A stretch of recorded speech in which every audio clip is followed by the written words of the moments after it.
Y bueno, fíjense que, bueno, para nosotros es muy, muy, muy importante hacer análisis, llevar hacia los medios públicos, hacia el medio universitario, hacer análisis sobre lo que sucede en distintas partes del mundo. Y bueno, pues nosotros vimos, le dimos un seguimiento muy puntual a las elecciones en Argentina. El doctor Giuseppe Lobruto en su columna en esta semana, el día martes, hizo un análisis, pero creo que es importante que se le dé seguimiento y que lo podamos discutir. En el transcurso de la semana hemos visto distintas declaraciones, ya acciones o planes de acciones en torno a lo que sucederá en Argentina. Y pues como lo dijimos el martes pasado, prácticamente todo el mundo está observando qué es lo que está sucediendo en Argentina, porque sin duda alguna impactará en muchos sentidos a otros países como el de nosotros. Entonces por eso invitamos al doctor Israel Covarrubias, que está en línea, es un especialista en temas de lo político y también coincidió con una propuesta del doctor Giuseppe Lobruto, que me dijo, oye, hay que seguir ahondando en estos temas. Giuseppe, muchas gracias, gracias por estar aquí ahora en viernes, que el cuerpo lo sabe, pero es importante Y en que se vivo. hagan estos análisis. Y bueno, pues iniciamos. Israel, ¿nos escuchas? Sí, muy buenos días, ¿cómo están? Muy bien, gracias Israel. Oye, pues a ver, si quieres hacemos una primera vuelta, ¿no? Sobre lo que observaste, cómo se ha ido dando en cuestiones de, pues, declaraciones, ¿no? Los anuncios de las desapariciones de los ministerios, temas que tienen que ver con la venta prácticamente de empresas públicas o de los medios públicos. Es decir, toda esta política, ¿no? Digamos, reducir el tema público en Argentina. ¿Cómo lo analizas? ¿Cómo lo miras tú, Israel? Pues mira, a mí me parece que hay ahí una serie de problemas en los cuales habría que de algún modo subrayar, digamos, esta serie de eh, medidas que han anunciado en Argentina Milei y que tiene que ver prácticamente con la estructura del Estado. Este es como me parece uno de los primeros problemas por debatir, por discutir, ¿no? La necesidad que tiene mi ley política y socialmente de reorientar el sentido que tenía, digamos, el orden estatal en Argentina hasta el día de su triunfo. Pero es ahí donde entra, me parece, la cuestión problemática, ¿no? Porque lo que se está observando, por otro lado, pues es que hay una creciente, digamos, indignación que se está ya incluso traduciendo en una serie de manifestaciones de protesta, por un lado, pero también en un problema en la, digamos, en la vida en sociedad, dado esta serie de, digamos, avisos de reducción anarcocapitalista, si lo queremos ver así, del aparato de Estado, ¿no? Que sin duda va a afectar a poblaciones, a contingentes de la población argentina, digamos, numerosos. Entonces ahí me parece que hay un problema complicado porque los estados, y esa es una de las experiencias que tiene América Latina con los experimentos, digamos, neoliberales, pues es que el Estado, una vez que se hace chico o que se le achica, pues en realidad tiene solo resultados exitosos parciales, ¿no? Es decir, las sociedades latinoamericanas quizá como ninguna otra, digamos, otras latitudes, pues dependen en mucho sentido de lo que el Estado pueda o no hacer para volverse palanca de desarrollo social, económico, etcétera. Entonces, esta centralidad del Estado, incluso contraria a lo que digan nuestros amigos liberistas o liberales a secas, pues sigue siendo un actor central de la organización y de la regulación de la sociedad y de los intereses económicos. Entonces, ahí me parece que hay una suerte como de choque de trenes. Claro. Y bueno, en términos, digamos, de análisis in situ, ¿no? Es decir, desde la perspectiva, o tratar de ponernos desde la perspectiva de las argentinas, de los argentinos, ¿qué observas, Giuseppe? De entrada es una sociedad que está muy polarizada, ¿no? Allá se le llama esta brecha, ¿no? Que sí es muy complejo ver cómo está organizada la sociedad argentina. Pero, digamos, estamos ante un pueblo que generalmente es muy culto, que tiene índices de lectura altos, que tiene índices de educación alta. Sin embargo, pues la gente decide votar por Milei, digamos, no en su mayoría, también hay que observar los porcentajes, prácticamente está a la mitad y un poquito más, pero no deja de sorprender estos resultados electorales. Claro, antes que nada, buenos días a Israel también que nos escucha, que está presente ahí vía en línea. Yo creo que la sociedad argentina es muy polarizada. Los últimos 20 años, sobre todo, ha sido un momento de mucha polarización y en los últimos años, sobre todo, de una polarización frente al peronismo y unas figuras del peronismo como es Cristina Fernández de Kirchner. Segundo lugar, el rol de los jóvenes del siglo XXI frente a los jóvenes del siglo XX. Los jóvenes del siglo XX son los jóvenes que llevaron a, digamos, a la democracia, que vivieron el menemismo, que el periodo más neoliberal que Argentina haya vivido y que al mismo tiempo, digamos, son responsables, según los jóvenes del siglo XXI, de la situación catastrófica.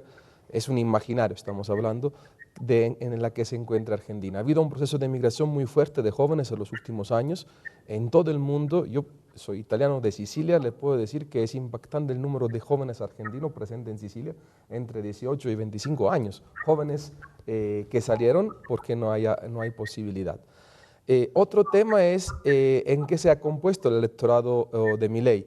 Hay un electorado que se conforma con base a la antipolítica. Esto es una variable muy general, no solo para Argentina, sino en muchos países del mundo. Lo ves en Italia, en España, en Holanda. Acaba de ser votado como uno de los mayores partidos, un personaje de extrema derecha. Y en todo el mundo está este elemento, la antipolítica, el decir no a la casta. Yo creo que eso crea también un gran desafío a las ciencias sociales para poder entender este electorado, porque es un electorado que no lee, es un electorado que se basa solamente en tweets o en las redes sociales y es un electorado que es muy manipulable. Yo vuelvo al tema de Cambridge Analytica, de cómo a partir de 2014, 2015, empresas supieron entender cómo manipular también al voto, sobre todo entre ciertos sectores de la población, para poder, digamos, influenciarlos y hacer que las ventajas vayan hacia los que ellos proponen. Creo que esos son elementos que se juntan en una situación de Argentina que es grave, pero que para explicarla no hay que entender solamente el periodo de Alberto Fernández. Creo que esto va mucho más atrás Claro. y que es una situación de crisis económica que vive este país desde hace muchos años. Oye, Israel, este tema a mí me interesa mucho, no sé qué opines. ¿Cómo se ha atravesado el mundo digital, ¿no? O las cotidianidades digitales en medio de las elecciones, ¿no? Por ahí hay varios ya estudios que nos están señalando que la presencia de estas redes sociales, obviamente, ¿no? Tienen esta posibilidad de manipular, pero la otra de reducir eh, los niveles de razonamiento, ¿no? Claro. No, eso se está planteando ya. Es decir, el tema del TikTok, ¿no? Que específicamente es donde está clavada mucha de esta generación, este, no, quizá no se permite hacer un análisis de largo aliento de la realidad, sino son prácticamente segundos, disparos de información. ¿Esto cómo lo observas, Israel? Bueno, mira, siguiendo un poco con lo que el propio Giuseppe planteaba ahora, pues a mí me parece que hay un cambio bien importante, ¿no? En términos de lo que son las tecnologías de la información y particularmente de Internet, que dejó de ser simplemente un receptáculo o un medio, ¿no?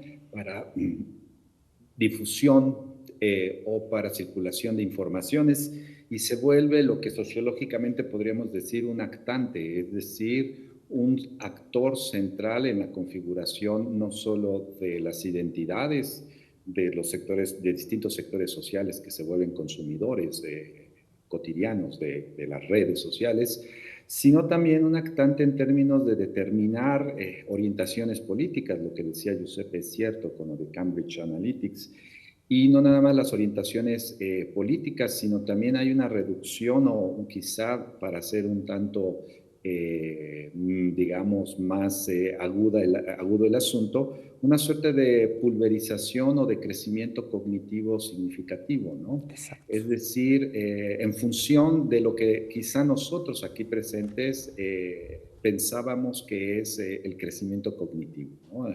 La lectura de largo respiro, ir más despacio, etcétera, ¿no? A mí me parece que este trastocamiento de las redes, pues sí, en realidad no es nada más, aunque sea preponderantemente los jóvenes quienes son los usuarios principales de ello, sino prácticamente se extiende a todos los usuarios de las redes, ¿no? Esta manera en cómo se vuelve actante Internet y cómo de algún modo construye a través de una serie de dispositivos, ¿no? Evidentemente tecnológicos, pues estas orientaciones que no solo polarizan, sino también terminan en muchos sectores abriendo digamos, la puerta a las convicciones más etéreas, menos ponderadas, ¿no? Si de por sí los ciudadanos no tenemos la competencia técnica, ¿no? Para comprender con detalle el efecto que puede producir nuestros votos en una elección,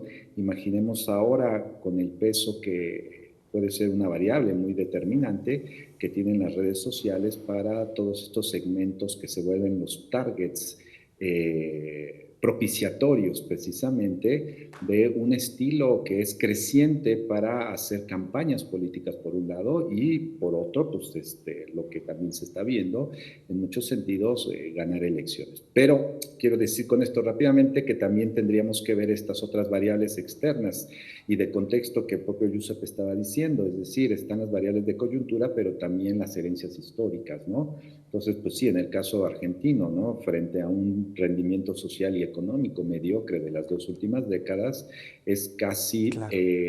un efecto lógico que un discurso de un personaje que es literalmente un pirata de la política y de la democracia, pues les resulte atractivo en función de lo que dice en sus arengas públicas y menos de el diseño que esté pensando hacer ahora que tome posesión en una semana el gobierno argentino. Entonces, a mí me parece que ahí hay un fenómeno de complejidad muy relevante para nosotros como analistas, pero también muy preocupante por el impacto precisamente que tiene en la población en general.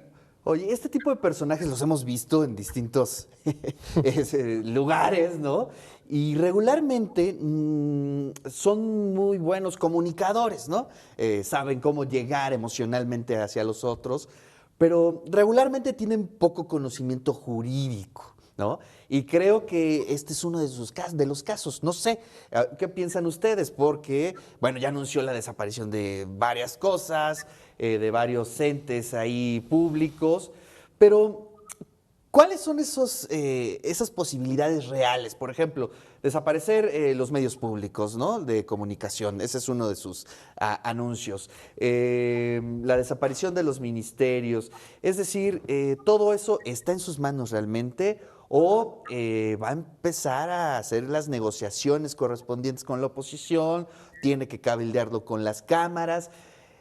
Porque, bueno, sabemos muy bien cuáles son los discursos de campaña, pero en un país dividido y y sin curules y sin apoyos políticos, también es complicado. Giuseppe, ¿qué piensas? Mira, yo creo que el caso de Milei es muy sui generis, porque si es verdad que durante la campaña el tipo que es coincido con Israel es un pirata, es un anarco capitalista con su bandera amarilla y franja negra, de lo más loco que he visto en mi vida, sin embargo tiene atrás un equipo que sí sabe y sabe qué va a hacer. Por ejemplo, esta mañana acaba de mandar un comunicado oficial: sí vamos a desaparecer el Banco Central y la única oficina que va a decir qué sucede es la oficina del presidente electo. Ellos ya estudiaron cuáles son la forma de que el presidente, a través del decreto, no obstante no tenga la mayoría, puede, en cierto lapso de tiempo, poder realizar todas las privatizaciones que están comentando, desde los yacimientos petroleros de Argentina, YPF, o desde los medios públicos, la sanidad, la educación, porque hay mecanismos jurídicos dentro del Estado. Ya los estudiaron. Claro, tienen. Y además, ahí se presenta una peculiaridad. Fíjate que la Libertad Avanza es un partido nado de la nada. Hay un meme que es increíble. Hace 2 años le dicen a Milei: ¿y usted quiere ganar la presidencia? Le dice: sí, hagas un partido. Sí, lo haré, le dice, así con cara de loco. Y voy a ganar. Y lo hizo. Pero te quiero decir, hay la alianza con Macri y Bullrich, que es fundamental. Bullrich va a ser la nueva secretaria de Seguridad. Aunque hay una diatriba entre ellos, no va a ser un gobierno de coalición. Sin embargo, yo creo que Bullrich y Macri le va a dar todo el andamiaje institucional para poder hacer la reforma. Eso es lo más peligroso. Y como bien dice Israel, va a ser un caso de estudio con personas reales, donde las desigualdades van a aumentar de manera vertiginosa. ¿Qué quiere hacer Milei? Más allá de la apariencia, vámonos a la esencia. Lo que va a hacer es, básicamente, la medida de shock es reducir el déficit fiscal. Y para reducir el déficit fiscal, él va a hacer algo que ya en América Latina se intentó hacer en el gobierno de Fujimori hace 30 años, que causó un desastre económico, político y social. El tipo sí está loco, pero sí tiene gente atrás que sabe cómo actuar. Y para regresar un poco a lo que decía Israel, y con respecto a la pregunta anterior, lo interesante es que la reducción del Estado lo que hace es que hay una diferencia entre la política entendida en el siglo XX y en el siglo XXI.